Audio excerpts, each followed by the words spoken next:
vou perguntar aqui como passageira, uma pessoa leiga do assunto, né? Não tenho conhecimento de vocês. Se eu entro no avião e existe no Brasil, porque a gente tem a sensação, e eu falava isso a hora que a gente estava discutindo antes de entrar no ar, que, por exemplo, os Estados Unidos, que deve estar naquela estatística ali do MIT como risco baixo, né? É risco zero. Então, assim, se tem um botão, uma parafuseta fora do lugar, o avião não sobe, mesmo que aquilo não seja primordial para o avião ficar no ar. No Brasil, a gente tem a sensação que, e eu estou falando sensação, tá, gente? Eu não estou percepção, dizendo... né? Exatamente, a minha percepção eu não estou afirmando. Que a gente dá um jeitinho brasileiro. Ah, mas se é uma parafuseta do ar-condicionado, a gente desliga isso aqui e voa, não custa nada. E aí a gente não tem uma fiscalização não vai sobre acontecer. Isso. Acontece. Você não vai ver isso na aviação comercial. Não? Olha, eu já discordo um pouco de você. Eu tenho relatos de... Eu acho que esse risco... Aí tem. Tem muita coisa. Eu acho que a gente não pode partir de relatos vagos de uma coisa tão séria como essa. É bem séria. Não é vagos, Tem infelizmente. que ser coisas formais, documentadas. Mas eles não formam. Tem empresa que proíbe o camarada fazer relatos, gente. Nós estamos no Brasil, não vamos passar... Não, isso é verdade. Peraí, gente, vamos passar pano. Eu desafio alguém Não vai fazer. Eu desafio alguém trazer aqui um supervisor de manutenção que diga ter assinado um documento de manutenção que não tenha sido bem feito. Eu desafio trazer... Eu conheço e ele nunca vai vir aqui. Esse é o problema. Eles não falam. Eu posso fazer não fala para você? Não faz relato para você? Gente, eu posso fazer uma parte? Isso tem, claro. Vou fazer uma parte só tem uma questão. Eu acho que toda empresa, seja ela aérea ou não, ela tem um canal de denúncia que protege, né, o anonimato. Não tem. Então, claro que as companhias aéreas devem ter. Gente, mas eu conheço pessoas que, de uma forma anonimata, fizeram relatos e descobriram essa segurança os tripulantes não têm. Não tem, gente. Não tem. O senhor está dizendo que tem profissionais na aviação, supervisores de manutenção, que assinam documentos falsificando a informação? Sim. É isso que o senhor está dizendo? Eu discordo veementemente e eu acho isso uma agressão com uma classe de profissionais muito responsável. Infelizmente, eu gostaria... Esse é o meu problema. Ontem eu conversei com pessoas que declararam isso. O problema é esse, que eles nunca... Mas Calazans, espera aí, deixa eu falar assim. Eu, quando vou voar com meu filho, como toda criança, às vezes tem um pouquinho de medo. Eu falo, filho... O piloto não vai botar a própria vida dele em risco. E eu penso que essa é uma máxima. O cara não vai botar a própria vida dele. Eu gostaria de pontuar duas coisas. A primeira, em relação aos Estados Unidos, você, eu, nós vamos muito lá. Sim. Cansei de entrar em avião da American Airlines, não tem problema falar a companhia é grande, estruturada. Lá a lei funciona. Aviões que dentro parece uma carroça. Balança, chacoalha, faz barulho, banco rasgado, atendimento então, passa jogando aqui, pegou, sobrou, pega, é assim, tá certo? E vê o fluxo aéreo daquele lugar lá, parece um enxame de abelha. Sim, né? É mais uma rodoviária do que um aeroporto. Isso. Então, eu diria o seguinte, em termos de Brasil, como passou ali até no início do programa, a pessoa se abanando, depois o comandante pode explanar melhor em relação à questão do ar-condicionado, como funciona, até para esclarecer, é muito útil esclarecer isso, para não dar uma impressão que, de repente, a Voipes é uma empresa sucateada. Não falei do Voipes. Eu estou dizendo que é importante isso. É importante, a dona Sônia, né? A dona Sandra relatou aqui da assistência que a empresa está dando, né? Isso é muito importante, porque reflete na empresa, não reflete só no CNPJ. Tem pilotos, tem comissários, tem atendentes, tem os indiretos, emprega muita gente. Se ela fecha e fecha mais outra, fica na mão de 2, 3 companhias aéreas, aí nós vamos ter um verdadeiro caos. E não vai impedir acidentes de acontecerem também. Agora, em relação, Calazans, a dizer, olha, eu tenho relatos, a pessoa não vem, aí que está o contraponto, porque a gente pode trazer aqui 1000 pessoas que virão e vão dizer, não funciona assim, está sendo realmente assinado o que assim acontece. A estafa do funcionário em si, você percebe isso quando você entra numa aeronave. Quando eles estão felizes ou não estão. Não é o acidente em si que traz para aquele que era amigo do comandante, voou talvez 2 dias antes com ele, bateu um papo, ficou lá no hotel. Sim, Mas eu diria o seguinte, o problema está acontecendo no ser humano, naquele que eu, como usuário, você da aviação, como o comandante, como os atendentes de bordo, são seres humanos, não iam ficar entrando no avião dizendo, olha, talvez hoje a gente não cruze a nossa jornada. Pelo que eu estou acendendo aqui no painel, eu acho que vai cair. Mas vamos assim mesmo? Não iam fazer isso. Sim. Não existe isso. Seria muito irresponsabilidade. Exatamente. Eu acho que só tem que tomar um pouco de cuidado com a questão de... Olha, eu vi relatos. Relatos. Bom, a gente ouviu que o controlador de voo não autorizou a diminuir o nível de voo, não é uma verdade. Mas tem só um prova, minutinho. tem prova. Nós cobrimos um acidente de helicóptero tempos atrás, todo mundo falando pane seca, estava cheio de combustível lá dentro, que a aeronave era sem regulamentação, sem documento. Tinha regulamentação, tinha documento. Pega esses acidentes aéreos das empresas aí, vamos falar da aviação comercial, me mostra onde estava irregular a aeronave. E vale dizer, né, gente, aqui vou falar agora na função de advogado, testemunho é uma das provas, não é a única, nem é a rainha das... É um meio. Nem é a rainha das provas. Então, assim, você pode também ter pessoas que estão ali desmotivadas com a companhia, não estão gostando do salário, não estão... E aí resolve... Como qualquer empresa tem funcionários que gostam e tem funcionários às vezes que são não comandantes, sim, mas foram dispensados, não estão trabalhando mais na companhia. Olha, lá é assim. Gente, A Sandra Salles é testemunha daquilo que eu falei. Sandra Salles, você já ouviu relatos? Não, já ouvi. Então, a Eliane fez a comparação, jamais, uma vez um juiz falou, Calazans, não aceita dolo eventual, um juiz, porque jamais um piloto ia considerar a sua vida, colocar a sua vida em risco. Chapecoense, ele fazia 3 anos aquilo, claro que não é no Brasil, 3 anos voando com combustível naquele a menos. limite. Entendeu? Você pega... Não, pera um pouquinho. Chapecoense não é outra história. Chapecoense foi crime. Aquilo não era um piloto, era um criminoso. Então, não sei como ele demorou tanto para falecer e levou, infelizmente, então, muita gente.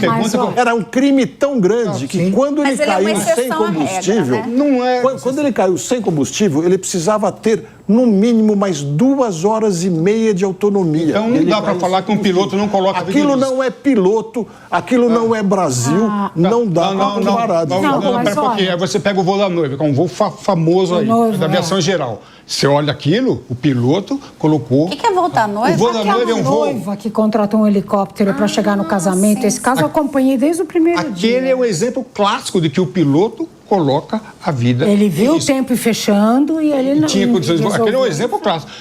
Eu não estou falando aqui que voar inseguro, que as companhias estão todas sucateadas, que todos os mecânicos estão furando. Não, eu estou falando que há situação. Quando mas são exceções, né? Mas há. Fora do Brasil... Desculpe, mas não dá para comparar o voo da noiva com a aviação comercial brasileira. Mas na aviação comercial... Mas vamos ter um exemplo da aviação comercial que é chocante, e não precisamos falar de Brasil. O que a Boeing fez com 350 vítimas em 2 acidentes?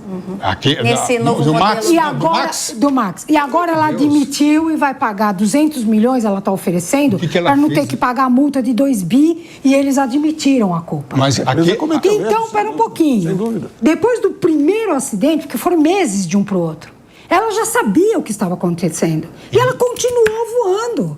Inclusive nós, brasileiros, entrando nos 737 Max da Gol. A Boeing sabia o que estava fazendo e deixou aquelas pessoas... Não, e aconteceu o primeiro acidente na Indonésia e não fez nada porque o da Etiópia... E o menino lá do Gremlins que jogou o avião na Suíça, no morro... Um piloto da empresa que tinha que ser acompanhado, o cara estava totalmente afetado psicologicamente, se suicidou, levando quase 200 pessoas juntos. E tinha relatos... Então, isso é aviação comercial do mais alto... Europa, Estados Unidos... Claro, mas veja... São situações. Sim, são situações. Mas são situações isoladas.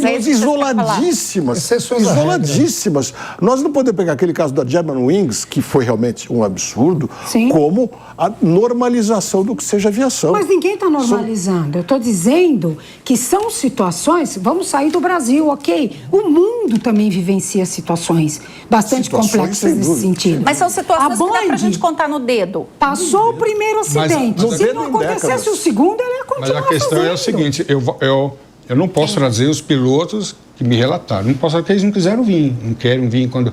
Mas há sim pilotos, empresas que estão proibidos, eu vou falar a palavra proibido, mas é uma proibição velada, de não relatarem ocorrências no avião. Olha, Mas olha, peraí, olha, por Francis, favor, como é agora que como esse piloto eu faço questão de ter o direito de entra no responder. avião e levanta um avião com pessoas dentro. Como é que ele faz isso? Ele é irresponsável. Elaine, é isso que eu quero dizer, Elaine. Eu sou piloto de linha aérea, eu tirei a minha primeira licença em 1975, estou longe de ser o mais voado, não voei em companhias aéreas, piloto de linha aérea é uma graduação, não é uma função. Mas eu vivencio muito e estudo muitos acidentes e sempre procurei ser proficiente, lógico.